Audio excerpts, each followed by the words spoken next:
നമസ്കാരം, തേട ന്യൂസിലേക്ക് സ്വാഗതം.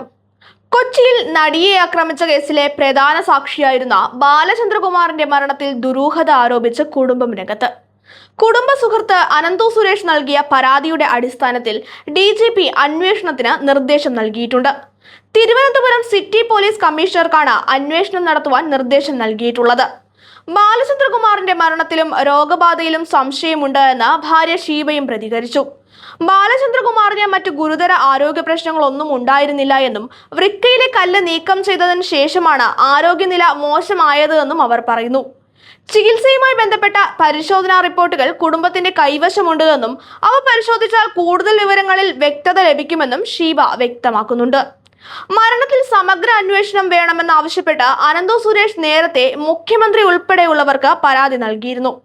ചില ഡോക്ടർമാരുടെ ഇടപെടലുകൾ ബാലചന്ദ്രകുമാറിന്റെ ആരോഗ്യസ്ഥിതിയെ പ്രതികൂലമായി ബാധിച്ചിരിക്കാമെന്ന സംശയം പരാതിയിൽ ഉന്നയിക്കുന്നുണ്ട്.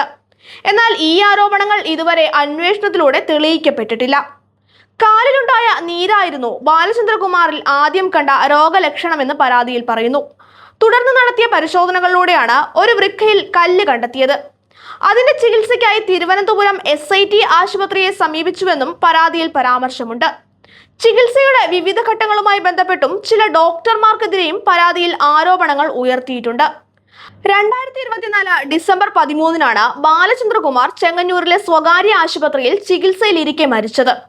മരണവുമായി ബന്ധപ്പെട്ട് ആശുപത്രിയുടെ ചികിത്സാ നടപടികളെയും പരാതിയിൽ ചോദ്യം ചെയ്യുന്നുണ്ട്.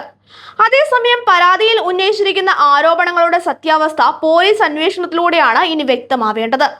ബാലചന്ദ്രകുമാറിന്റെ മരണത്തിന് പിന്നിലെ യഥാർത്ഥ സാഹചര്യം കണ്ടെത്തണം എന്ന ആവശ്യം ശക്തമാകുന്നതിനിടെയാണ് അന്വേഷണത്തിന് DGP നിർദ്ദേശം നൽകിയിട്ടുള്ളത്.